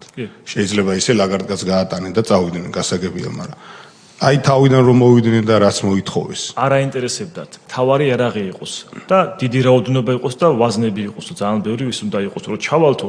აი ეს მე უნდა წავიღო და მე მოვთხოვ ერთ-ერთ. ხო, მაგრამ სანადირო თოფის ახლა სანადირო თოფის ვაზნა ორი ცალი წაიღეს სასროლი იარაღის ვაზნისგან განსხვავდება. პლუს ამას კარაბინები, რომელიც მე დავწერეთ განცხადება რომ დაიკარგა. მე წერით ხოლმე პოლიციაში რომ დაიკარგა ეს იარაღი და აი ეს გითხარით დეტალურად რა, შემოვიდნენ, ითხოვენ ცელსასროლ იარაღს. კი ბატონო. თქვენ უთხარით რომ არა გვაქვს. ჩავარებული გვაქვს. აი ამ სიღრმეში ჩავიდეთ რა. მე რა ხდება? სეიფებში ქონდა, არ მიდიოდნენ, დაჭერა ბატონო? არ მიდიოდნენ, დაჭერა იყო პირდაპირ. კი ბატონო, მაშინ წამოხვალთ, იარაღს არაბარებთ, მან ნათქვამი ქონდათ, რომ ჩვენ იარაღს ჩამოვიტანთ. ეთყობა გეგმა ქონდათ თავისი. თან არსად ადგინდებოდა და თან ერთი ისიც გაჟღერდა მან ესეთი ფორმაცია, ამ იარაღს ინაწილებდნენ, ერთმანეთს ჩუქნიდნენ მე ამ იარაღებს. იქ ხეობაში სხვადასხვა ომის მერე ძალიან კარგი იარაღები იყო მან რუსული წარმოების და ერთმანეთს ჩუქნიდნენ ამ იარაღებს. ეს და ღონისძიებებს ინაწილებდნენ ამ ჩუქნიდნენ უკაცრავად იარაღებს. აი მაგალითად დღეს ერთი ჯგუფი გაფორმებული იარაღს, ხვის იარაღს ჩუქნიდნენ სხვები. თქმა უნდა. ღონისძიებაზე რო შემოდიოდა ჯგუფი, ღონისძიებაზე სიტყვაზე აი ჩხალთა შემოდა სოდის ჯგუფი ღონისძიებაზე. და მე უკვე კუდი ეუბნებოდა რომ დღეს უკვე შენ იარაღი აიღე და მოდი დღეს ჩვენ დაგვითმეს და ჩვენ ავიღებთ. 10 იარაღს აიღებ და ჩაწერდა 2-ს 8 ნაწილდებოდა ჯგუფში. რა თქმა უნდა. მაგრამ ეს ხო რეგისტრირებული იარაღი არის. ეს იკარგებოდა მე გასაკეთებელი. არა, დავაზუსტოთ, აქ იარაღი მე მგონი ორ ნაწილად უნდა გაიყოს. ერთი იარაღი, რომელიც არის საბრძოლო იარაღი და საბრძოლო რეგისტრირებულია და მეორე არის კერძო იარაღი, რომელიც არის ან შაშხანა სანადირო, ან ორლულიანი შაშხანა. და ისიც რეგისტრირებული. ბევრი იყო არარეგისტრირებული. ბევრი იყო ძალიან. არარეგისტრირებული. და იარაღი დარჩა, რომელიც არის ყველა ერთად ნუ ვილაპარაკებთ, გართულდება. ბატონი ირაკლი რასაც ამბობს, ეს მნიშვნელოვანი დეტალია, მე მგონი რომ განვასხვაოთ. და ბატონმა სიმონმა დაამატა უკანა ფლანგიდან, რომ იყო ტრაფეინი რუსული სიტყვა. ნალაფარი იარაღი 90-იანი წლებიდან. მოწინააღმდეგისთვის ჩამორთმეული, რომელიც ხეობაში იყო. ის რეგისტრირებული ვერ იქნებოდა. ასეა თუ ისეა, ბატონო ირაკლი, ამაზე ალბათ ახმედებით, რომ რაც არ უნდა ყოფილიყო იარაღის კატეგორია, ქართველი კაცი ამ იარაღს იყენებდა იმისთვის, რომ ხეობა მრავალი წლის მანძილზე შეენარჩუნებინა, თავიც დაეცვა და ხეობაც და ცენტრალური ხელისუფლების მიერ ყოფილიყო კოდორის ხეობა, დალის ხეობა უფრო სწორად თბილისის ხელისუფლებისადმი, ცენტრალური ხელისუფლებისადმი დაქვემდებარებული. ხომ ასეა, ეს იყო ერთადერთი დანიშნულება ამ იარაღის. ამაზე მე მგონი ყველათ ახდებით ფაქტებზე დაღნობით. დიახ, ბატონო ირაკლი, ბრძანეთ. ერთი რა შეკითხვა მაქვს, იცით? აი ეს ბატალიონი მონადირე, რომელიც იქ იყო და ნუ ცნობილი იყო ეს იმ დროს თბილისშიც, საქართველოშიც ყველას ყურზე მოკლედ ეს სიტყვა გვესმოდა. როცა შემოვიდა ოფიციალურად ცენტრალური ხელისუფლების დანაყოფები, ამ ბატალიონის წევრები შემდეგ იქნენ, ასე ვთქვათ, რაიმე ფორმით ინტეგრირებულები აქ თუ რა მოხდა? არავის არსად არ აკარებდნენ არც ერთ სამსახურს. პირიქით დევნა იყო გამოცხადებული. ბატალიონის წევრი იყო ქალბატონის იყო მეკავშირით გაფორმებული, ის პირველი მსხვერპლი იყო. ქალბატონი ნორა ვიციანი, რომეო მარგველანი, ზაზა გერლიანი, ეს რომლებიც ციხეებში მოკვლის მერე. რომეო და ზაზა.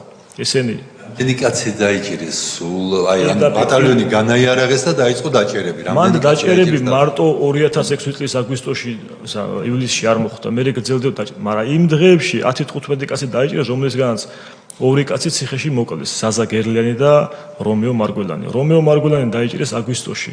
დაიჭირეს და თებერვალში უკვე გარდაცვლილი ჩამოასვენეს ხეობაში. ბერძოლი იყო? კი. რითაც დაიჭირეს 90 კილო იყო დაახლოებით ალბათ ჩემზე ბევრად დიდი ტანის იყო ის ბიჭი. ჩემ თვალწინ დააკავეს, ხომ დაკავება მოხდა როგორ? ჯერ დაიჭირეს და მამა და შეუთვალეს რომ ან ჩაგუბარდები, ან შენ დას გავიყვანთ ძალიან დიდ სასჯელზე და ნუ ჩაბარდა და ამოიყვანეს კუდმა დაიჭირა, კონსულს ვთქვებამ დაიჭირა და რითაც დაიჭირეს 2006 წლის აგვისტოში, იმით შემოასვენეს 2007 წლის თებერვალში, იმ დასაცმლად. და იქნება დაახლოებით 35-40 კილოგრამი იქნებოდა გარდაცვლილი, მეტი არა. ყველა ძვალი მოტეხილი ქონდა. ხერხემალი ქონდა, მოტეხილი კი არ ქონდა, აი დამსხვრევებად ქონდა ქცეული მალები. ეთყობა ურტყავდნენ ან იარაღის ტარს ან რამე ბლაქსაგანს. ცხვირი მოტეხილი ქონდა. ფრჩხილებს ეტყობა არ აჭრიდნენ საერთოდ და დამტრეული ქონდა ეს ფრჩხილები და თლიანად იყო ჩამჯდარი სისხლი. ანუ ეს სისხლი არ იყო ერთი დღის და ორი დღის, ეს იყო თვეობით ნაწამები. ტანსაცმელი, რომელზეც შემხმარი იყო სისხლი, აგვისტოდან მოყოლებული რომ აწამებ ადამიანს თებერვლამდე. იმდენ საკვებს აძლევდნენ ეტყობა რომ ცოტა მეტხანს ყოფილი იყო. რომელ დაწესებულებაში ყავდათ ხომ არიცით? დააკავეს, კუდმა დააკავა და მე ზუგდიდში ყავდათ. ზუგდიდის ციხეში იყო რომეო მარგველანზე ყვებით. რომეო მარგველანი, კი ბატონო. რომეო მარგველანი. რამდენი წლის იყო რომეო მარგველანი ამ დროს? ალბათ იქნებოდა 33, 29 წლის იყო. ხო, 20, ხო, დაახლოებით ეგრე იქნებოდა, კი ბატონო. ხო და რო შემოიყვანეს, აი მაპატიოს ახლა ოჯახმა და თვითონ გარდაცვალა, დატილიანებული იყო საშინელად, აი ვერ მიეკარებოდი გარდაცვლილს. ანუ ისეთ მდგომარეობაში იყო. მთელი ხება მაგას ხედავდა. არც ის არა იქ შეიწუხეს იმაზე თავი რომ მოკლეს კაცი და ელემენტარული გაეპატიოსნებინათ და ტანსაცმელი მაინც გამოეცვალათ. აი როგორც წაიყვანეს, ისე მოგვიგდეს უკან. მკვდარი. და ამით გვანახეს რომ შემდეგი რომელი ხართ, აბა ერთი ვინ იქნება ოქროს ხო გითხრათ ჩვენ რომ აი ამ დანით გამოვჭრი ბავშვსაც და ქალსაც ყელს ვინც გაგვიწევს ცირე წინააღმდეგობასაც კი. ცირეცას ვინც გაწევს წინააღმდეგობას. ყველას იჭერდნენ, ყველას ურყავდნენ ხეობაში. ორი ახალგაზრდა მუშაობდნენ ჩხალთაში ხიდს არემონტებდნენ. არ ვიცი რის გამო დააკავეს, რატო წაიყვანეს, ხაკვიციანი რომან კვანჭიანი წაიყვანეს, მთელი გზა ცემდნენ და აიყვანეს უღელტეხილზე. ფეხსაცმლის არც კი მიცეს ფეხსაცმელი. გახადეს და ისე გამოშვა უღელტეხილიდან, დაახლოებით 20-30 კილომეტრი. ფეხიშველი კი ნაცემი. გატოვეს იქ არც მანქანა დადის და არც არაფერი. შეიძლება ნადირმა შეგჭამოს. გაიყვანეს ერთი 30 კილომეტრი ხეობიდან, ცემეს მაგრად და მიაგდეს. ფეხიშველი გამოუშვეს, კი ბატონო. ჩვენ სამწუხაროდ სულ 5 წუთში უნდა ბატონი თორნიკეს გამოკითხვა დავასრულოთ. ბატონ სიმონს ექნება ალბათ ინფორმაცია კიდე ქალბატონო თეა 2007-ში რო დაიბომბა ხეობა. ერთი წუთით კი მოვასწრებთ. ბატონ სიმონს უნდა მოусმინოთ, ექნება მას სხვადასხვა ინფორმაცია მოსაცემი და ქალბატონი ნონა უკვე ჩართულია ჩოხატაურიდან, ამიტომ ჩემი თხოვნაა რომ ცოტა ოდნა ვავჩქარდეთ. თქვენ გაქვთ კითხვა? კითხვა რა, უბრალოდ რაღაც ინფორმაცია მაინც ბატონ რომეო მარგველანის გარდაცვალზე ვლაპარაკობდით. მოხსენებებში თითქმის ყველა მოხსენებაში შეგვქონდა ხოლმე პატიმრების გარდაცვალების ცნობებს სწავლობდით, რომ რა არის ამ 150 კაცი რო კვდებოდა ციხეში 154, რა არის გარდაცვალების მიზეზი. ესე იგი 20 თებერვალს 2007 წლის 20 თებერვალს გარდაიცვალა რომეო მარგველანი. 6 თავის თქვენ ჩამოთვალეთ რა დაზიანებები ჰქონდა, კიდევ ჰქონდა არაერთი დაზიანება თავის ქალაზე და თვითონ სავარაუდოდ გვიან თავიდანვე ძალიან მძიმედ იყო ეთყობა და ამიტომ ამ 6 თვის კურნალობის ჩანაწერები არსებობს. სრული ტყუილი, იმიტომ რომ აქ წერია რომ თითქოს ჰქონდა თავის ტვინის მოცულობითი პროცესი, ანუ სიმსივნე თავში და ამაზე კურნალობდითო. როცა მოხდა ექსპერტიზა, აღმოჩნდა რომ საერთოდ ეს არის აბსოლუტური ტყუილი. ამ ადამიანის გარდაცვალების მიზეზი არის რომ ცოტა დიდია, მაგრამ წავიკითხავ. თავის ტვინის ტუბერკულოზური მენინგიტი, ფილტვების მილიარული ტუბერკულოზი, პარენქიმაში მრავლობითი კაზეოზური ნეკროზის კერები, ბრონქიტი, კაზეოზური პნევმონიის კერები, მოკლედ, მთელი სხეული აქვს შეჭმული ტუბერკულოზს და არც ერთი სიტყვა 6 თვიანი კურნალობის განმავლობაში რომ ამ ადამიანს აქვს ტუბერკულოზი და არც ერთი რამე დანიშნულება ტუბერკულოზთან დაკავშირებით და გარდაიცვალა, თქვენ რო ბრძანეთ რომ იყო 90 კილო და დარჩა რა ვიცი 30 კილო, მამის შედეგი იყო და ეხლა წარმოიდგინეთ რომ ეს ადამიანი რომელიც ის სხვა პატიმრებთან ერთად ერთსა და იმავე საკანში რამდენიმე ათეული ადამიანი იყო ხოლმე, რა მდგომარეობა იყო ჯანმრთელობის მხრივ იმ ციხეებში, ეს უბრალოდ ხო ერთი და იგივე აბსოლუტურად, ამიტომ იყო წელიწადში დაახლოებით 2000 ახალი ტუბერკულოზის შემთხვევა იყო ხოლმე გამოვლენილი მაშინდელ საპატიმროებში. კი ბატონო. ბატონი თორნიკე 2007 წელზე გვეტყვის და შემდეგ 2007 წელი როგორ დაიბომბა კოდორის ხეობა. დიახ. თებერვალში. კი ღამით დაიწყო დაბომბა. როდის 2007-ის თებერვალში. ჯერ იყო ვერფრენებით დაბომბა. ორჯერ დაიბომბა ხეობა. ერთი იყო ვერფრენებით, მეორე კეთილობილი გრადით. ვერაფერი თუ დაიბომბა ხეობა ვინ დაბომბა? ხელისუფლება. თქვენივე ხელისუფლებამ, საქართველოს ხელისუფლებამ დაგბომბათ 2007 ჩამოვარდა ხაშუში ჩამოვარდა ვერაფერი შემდეგ. და გითხრას რომ თქვენ დასახმარებლად მოდიოდაო ეს ვერაფრენი და ჩამოვაგდეს ეს ვერაფრენი. ორი ფრინავი დაიღუპა მანდ. სკოლას დაარტყეს მაშინაც. 2006-ში სკოლას დაარტყეს, მოსახლეობა რო იდგა მანდ ოპერაცია რო დაიწყო ექვსში, მოსახლეობა დადგა სკოლასთან და სკოლა დაცხრილეს, დასხრილი სკოლა იყო და სასწრაფოდ გაარემონტეს, ის უარ ენახა არავის სკოლის დაცხრილვა. მერე 7-ში სკოლას დაარტყეს. და ამ 7-ის მერე კიდე ერთხელ დაიბომბა ხეობა, ანუ 7-ში, ანუ ვერაფრენების მერე კიდე ერთხელ დაიბომბა ხეობა, ოღონდ ეს დაბომბვა არ იყო ისეთი ინტენსიური, ეს დაბომბვა იყო რამოდენიმე ჭურვი ჩამოვარდა და იძახდნენ ჩვენი ხელისუფლების წარმომადგენლები დაგბომბა ისევ აფხაზეთთან დაგბომბა რუსებმა. ესე იგი ტყვარჩელიდანო. მანდ არის ხეობასა და ანუ ჩვენ ხეობასა და ტყვარჩელს შორის ძალიან დიდი მთა არის. თუ იქიდან დაბომბავ ხეობას ჭურვი წამოვა და დაეცემა ეს თავქვე, წვერით დაეცემა. როცა მოვიდნენ გაეროს წარმომადგენლები, კომისია შეიქმნა, მან რუსებიც იყვნენ, აფხაზებიც და ჩვენებიც ყველა და ანუ ეს ტერიტორიის შესწავლად დაბომბილი ტერიტორიის, რომ საიდან იყო და რუსები ძახიან, ჩვენი დაბომბილი არ არის ეს ხეობა. არ დაგვიბომბია, არც აფხაზებს არ დაუბომბია თუ გამორიცხული არისო. ესენი უთქისებენ ჩვენები, რომ აი თქვენ დაგბომბეთ. არ ვიცი საუბედურო თუ საბედნიერო ერთი ჭურვი არაფეთქდა. და ჭურვი იყო ქვევიდან ზევით ნასროლი. ხეობაში ნასროლი ჭურვი იყო. ხეობიდან იბომბებოდა, ერთ-ერთ ხეობიდან ჩვენი ხეობიდან იბომბებოდა ჩხალთა. იქიდან ნასროლი ჭურვი რუსმა უთხრა, ეს იქნებოდა ესე დაცემულიო. თავქვე. ეს ჭურვი არის ქვევიდან ზევით და არაფეთქდა ეს ჭურვი. და პირდაპირ ხეობა ბრამბის ხეობა, აი იქიდან ნასროლები არისო.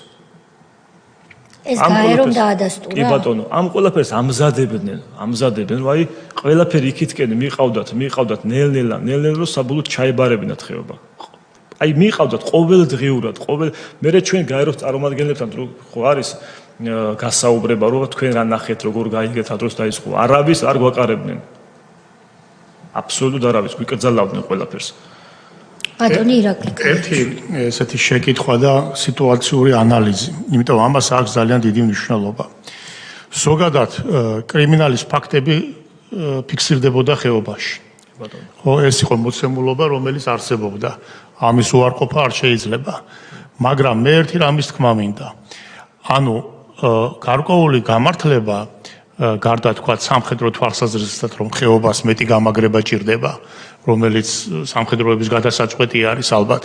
იყო მეორე მომენტიც, რომ ამ კრიმინალის აღკვეთა უნდა მოხდეს.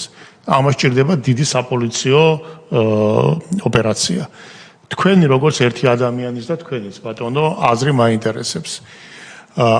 ამ ასე ვთქვათ ზღვარგადასული და ყოველთ უკანონო სისასტიკის გარეშე რომ მომხდარიყო სახელმწიფოს მიერ კანონიერი ქმედებების განხორციელება მიაღწევდა სახელმწიფო თქვათ ბაჩორის კრიმინალთან დაკავშირებულ საკითხებში წესრიგის დამყარებას. აი ეს მაინტერესებს თქვენ და ნუ სამხედრო კომპონენტია, სუფთა სამხედრო კომპონენტია, არც ადგილობრივის გასარჩევიც არ არის. დიახ.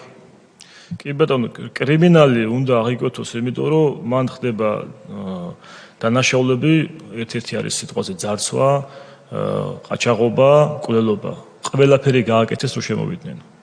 როგორ აკვეთეს კრიმინალი, როცა ჩემი სახლი გაძარცვეს თავიდან ბოლომდე. მარტო ჩემი სახლი არა. შემოვიდნენ წმენდაზე სახლის, წმენდა ქვია, ანუ იარაღის გატანას და იარაღი დარჩათ ჩხალთაში. იმდენი რამე მოიპარეს ჯარისკაცებმა და ანუ სამხედროებმა რომ იარაღი დარჩათ, 5 ჭურვი დარჩათ RPG-7-ის. 5 ჭურვი, იმიტომ რომ ტელეფონები მოიპარეს, ასაცმელი მოიპარეს, ტექნიკა მოიპარეს სახლიდან, წაიღეს, ტელევიზორი, მაცივარი, ყველაფერი წაიღეს. იარაღი დარჩათ გარეთ კიბეებზე. იმდენი რამე წაიღეს. მე მაინც დავაზუსტებ რა. ეგ გასაგებია რომ უკანონობა ჩაიქცა. ჩვეულებრივად შეიძლებოდა. ანუ ჩვეულებრივად შეიძლებოდა რომ სახელმწიფოს კანონიერი ძალისხმევით და აი ესეთი სისასტიკის და გადამატების გარეშე აღედგინა კრიმინალური ვითარების კონტროლი. როგორც შეეძლოთ აფრაზიზე ომეხი საყვანა ჩვეულებრივად დაბომბის გარეშე, ისე შეიძლებოდა კოდორის ხეობაში პოლიციის შემოსვლა დაბომბის და ამდენი მსხვერპლის გარეშე. ჩვეულებრივად შეიძლებოდა ეს. მადლობა. უნდა გავათავისუფლოთ თუ შეიძლება. ბატონო ალდა ბრძანეთ და შემდეგ სხვა კითხვები. ძალიან მნიშვნელოვანი არის ეხა სკოლასთან დაბომბვა და რაღაცები ეხა საზოგადოება უყურებს და ამას ვერ გავატარებთ ერთ შემთხვევაში. თქვენს გარდა ვინ დაადასტურებს იმას, გარდა ხეობაში ყოფი ხალხისა ეს გასაგებია. თქვენ ბრძანეთ ისეთ დეტალები მაგალითად რომ ხარეების წარმომადგენლები საუბრობდნენ ტრაექტორიაზე და ასე შემდეგ.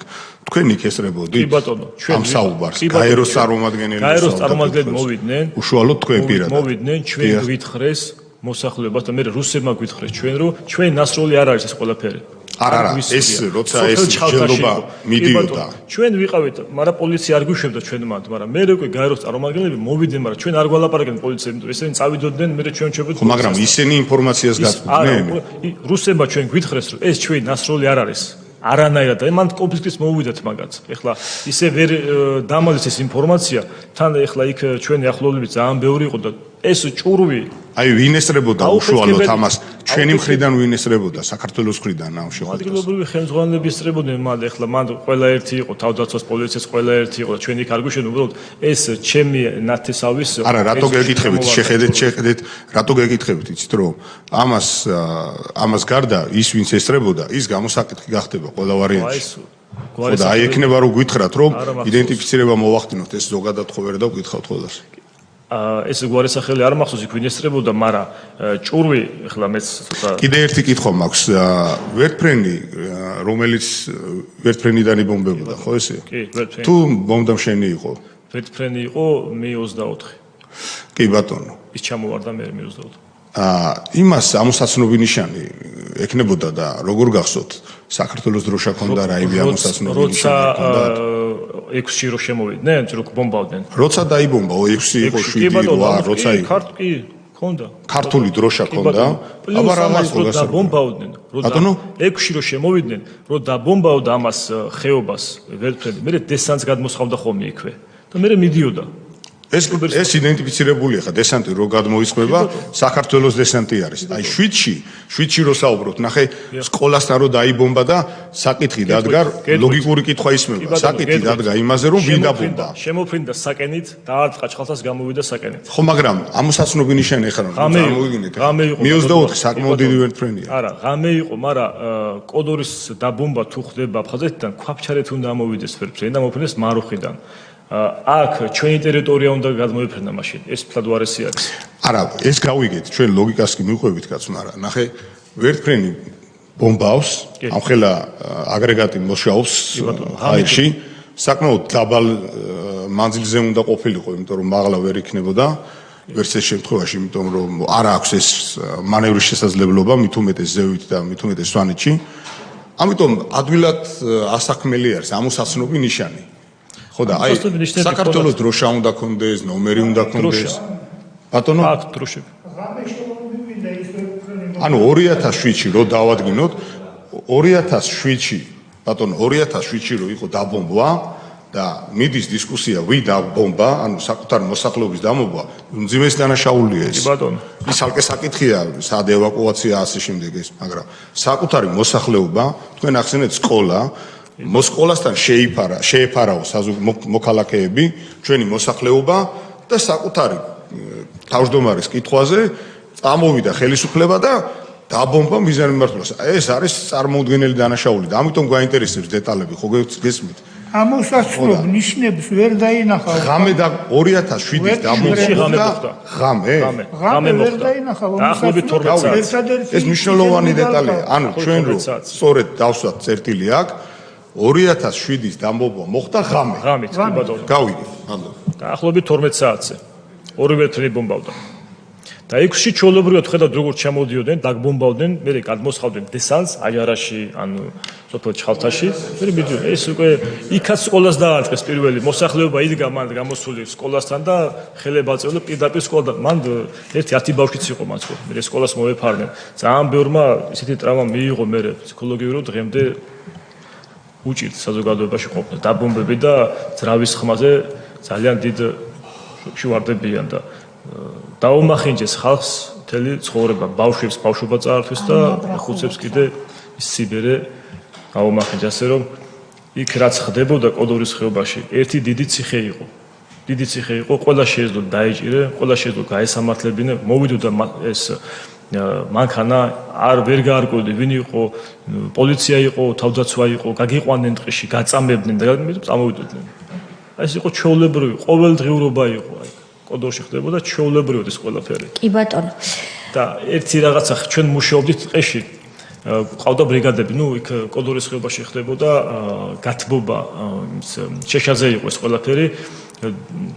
საქვაბე იყო ეს დიდი და ძალიან დიდი ხეტყე იხარჯებოდა ამ გათბობაზე. და ყავდა ბრიგადები. ყოველ ორ კვირაში ხელფასს ვიღებდით ჩვენ, ანუ ვინც ტყეში მუშაობდით. ივლისი, აგვისტო ხელფასი არ მოგვცეს ჩვენ. 8-ში. იმიტომ რომ ხეობა ჩასაბარებელი იყო, ფული შემოქონათ, ხელფასს არ გვაძლევდნენ. ის ჩვენი ხელფასი დარჩემათ. ყოველ ორ კვირაში გვაძლევდნენ ხელფასს ჩვენ გვიხდიდნენ. ვინ გიხდიდათ ხელფასს?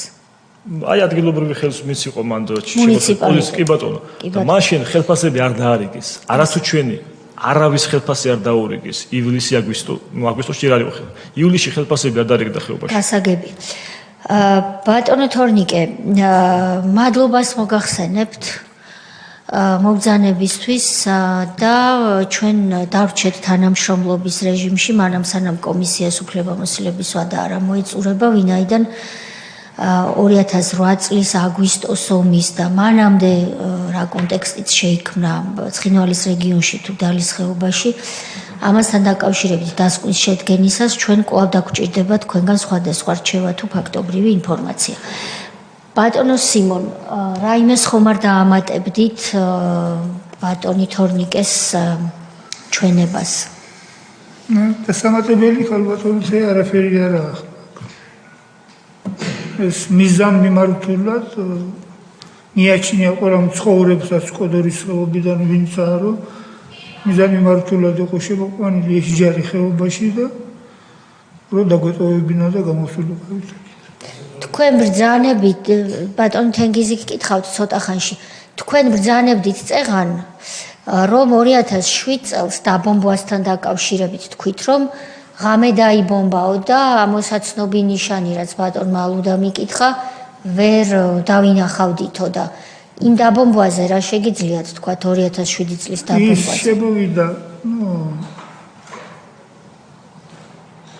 იმ დაბომბვაზე რას მოგახსენებთ ახლა ვერტფრენი ღამე რო შემოდის მე ვერტფრენის ბევრი მიმგზავრია ღამითაც ვარ ვერტფრენზე და დღისითაც, მაგრამ ღამით ამოსაცნობ ნიშანს გამორიცხულია რომ დაინახო ახლა თქვენც ემხრობით იმ აზრს და რამდენად ერთი წუთი ვიცი იმას რა თქმა უნდა იყო ეს შემოსული საქართველოდან იყო რა თქმა უნდა ეს შემოვიდა საკელის მხრიდან და ჩვენი სოფელი არის ომარიშალი და აი ამ ომარიშალიდან ხმა ისმოდა ღამე გამოვედით ეზოში და მაგრამ დანახვით ვერაფერი ვერ დავინახეთ ჩავიდა ჩხალთის მხარეზე ნურსები უყენია ისინი გაისროლა იქით და მე იმ მიმართულებით დაბრუნდა უკან.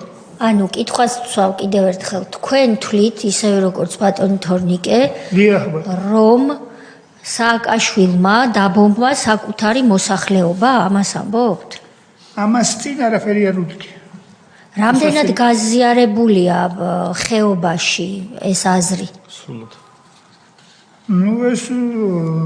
ესენი აკეთებდნენ იმის იმიტირებას, რომ ესენი ვისთობის რუსები არიანო და სხვა მე არ ამგონია. ხეობაში რამდენად ეს ხომ არ არის ორი კაცის აზრი თუ ვისი აზრია ეს ბატონო თორნიკე? მთელი ხეობის აზრი ეს არის. რომ სააკაშვილმა საკუთარი მოსახლეობა დაბომბა არაერთხელ და ბოლოს ჩააბარა. რა თქმა უნდა, ამას რისაა და ბოლოს ჩააბარა ხეობა, ამას ბოლოს ჩააბარა და ბატონო თენგიზ, ბატონ სიმონთან გაქვთ შეკითხვა. ეს ბატალიონი გასაგებია განაიარეს, მაგრამ მესაზღვრეები რა თქმა უნდა ფუნქციონირებით თქვენი. მესაზღვრეების ძირითადი კონტინგენტის ადგილობრივი მოსახლეობა იქნებოდა. ადგილობრივი მოსახლეობა. აი, როდესაც გასვლა დააპირეს, ეს ოფიციალური სტრუქტურაა, შინაგან საქმეთა სამინისტროს სტრუქტურაა, მესაზღვრეების ოფიციალური სტრუქტურაა, მათ განიარება არავის არ დაუპირებია, ფუნქციონირებს. თქვენ მაინც თუ გაგაფრთხილეს რომ გადიოდნენ. არავის არ გაუფრთხილები ვართ, აი წეღან რო გითხარით, ბოლო მოსახლეობა რო არ გააფრთხილეს, გასაგებია, მაგრამ ოფიციალური სტრუქტურა მესაზღვრეებიც არ გააფრთხილეს. იქით ვეძებდით ჩვენ სოსო ქარჩეიძეს სამმართველოს უფროსთან ერთად ვეძებდით, მაგრამ ვერ ვნახეთ. ვნახეთ სოფელი გენწვისში და იმ მომენტში იყო რომ თვითმფრინავები შემოფრინდნენ და გაიქცნენ ტყის მხარეზე და ახლა უკან ხო ვერ გამოვიკიდებოდით. იქით ეძებდით ოფიციალურ სტრუქტურებს? იქით ვეძებდით, რა თქმა უნდა.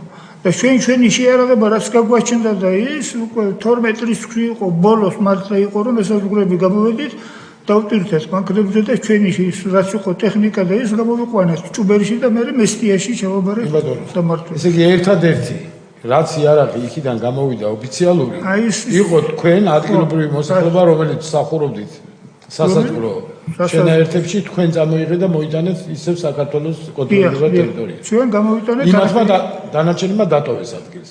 რა თქმა უნდა ახლა დასაწყობებელი იარაღი ვინ გამოიყვანდა იქიდან თვითონ არა ეს ის დეტალია მე კი ხვდები და ვიცი მაგრამ მინდა რომ საზოგადოებამაც იცოდეს. სიები დატოვეს ჯარისკაცების. ერთადერთი იარაღი ოფიციალური ვინც თქვენ გამოიტანეთ საქართველოს კონტროლირებად ტერიტორიაზე მოიტანეთ სასაზღვრო პოლიცია. მესაზღვრეები, რომელიც ძირითადად ადგილობრივი მოსახლეობით იყო დაკომპლექტებული. მადლობთ. უწუროთ. ბატონო სიმონ, უღრმესი მადლობა მობრძანებისთვის. ბატონო თორნიკე, დიდი მადლობა მობრძანებისთვის. ძალიან მნიშვნელოვანია ჩვენი დასკვნის მიზნებისთვის კონკრეტული ეს ფაქტები და ინფორმაცია, რაც თქვენ მოგვაწოდეთ. როგორც უკვე აღნიშნეთ, ჩვენ გავაგრძელებთ თქვენთან ურთიერთობას იმისთვის, რომ დასკვნაში ყველა ის ინფორმაცია, რაც შეიძლება ახლა ვერ გაიხსენეთ და გახსოვთ, მაგრამ სხდომის განმავლობაში გამოგრჩათ გეხსენებინათ, რომ მასზე ამ ფაქტებზე დაფუძნებით ჩვენ სწორი შეფასებები გავაკეთოთ. ამიტომ ამ თანამშრომლობისთვის წინასწარ გიხდით მადლობას და დიდი მადლობა იმ ბრძოლისთვის, რომელიც როგორც თქვენც ხაზი გაუსვით, დიდი ან პატარიანად მთელმა კოდორის ხეობელებმა ჩაატარეთ ქალებმა, კაცებმა განურჩევლად სქესისა და ასაკისა და შესაძლებლობისა, ვისაც რა შეგეძლოთ იმისთვის, რომ ცენტრალური ხელისუფლების მიერ კონტროლირებადი ყოფილიყო აფხაზეთის ის ძალიან დიდი ნაწილი, რომელსაც დალის ხეობა ჰქვია. სამწუხაროდ სააკაშვილმა ეს ტერიტორია და კიდევ ასეულობით სოფელი ცხინვალის რეგიონში რუსებს ჩააბარა და დაუკარგა დროებით იმედს ვიტოვებთ ჩვენს ქვეყანას. ჩვენ ასევე თქვენი მონაყოლის მიხედვით კიდევ ერთხელ ვნახეთ, როგორ ეპყრობოდა ის ხელისუფლება სააკაშვილის ხელმძღვანელობით თავის გმირებს, გმირების მშობლებს, უკლავდა გმირებს დედებს, უცხრილავდა და შემდეგ კიდევ დღეს აქვთ რაღაცა ტიპის მოსაზრებები სხვებთან მიმართებაში და გვაკრიტიკებენ თუ რატომ სვამთ ამდენ კითხვას. ჩვენ კითხვების დასმას გავაგრძელებთ, რომ მათი სახე რეალურად დასკვნაში ვაჩვენოთ. დიდი მადლობა მობრძანებისთვის. დიდი მადლობა თქვენ. ბოდიში რომ ვერ გაგაცილებთ, ჩვენ ვაგრძელებთ სხდომას და დროებით გემშვიდობებით. უღრმესი მადლობა. ამ დიდ საქმეს და ხართ ეროვნული კომისია ნამდვილად და დიდი იმედით გიყურებთ მთელი მოსახლეობა. მადლობა თქვენთვის. წარმატებებს გისურვებთ. ნახვამდის. ბოდიში რომ ვერ გაცილებთ. ჩვენ სულ 3-4 წუთით ტექნიკურ შესვენებას გამოვაცხადებთ. მსმენელებისთვის განმარტავ, სანამ გავთიშავთ, რომ ჩოხატაურიდან ჩაგვერთვება ცხინვალიდან დევნილი ქალბატონი ნონა ყაულაშვილი და ამისთვის ამ ნაწილის გასამართად გვჭირდება დაახლოებით 3-5 წუთი გვეყოფა ალბათ. ტექნიკური შესვენება ეთერი გავთიშოთ.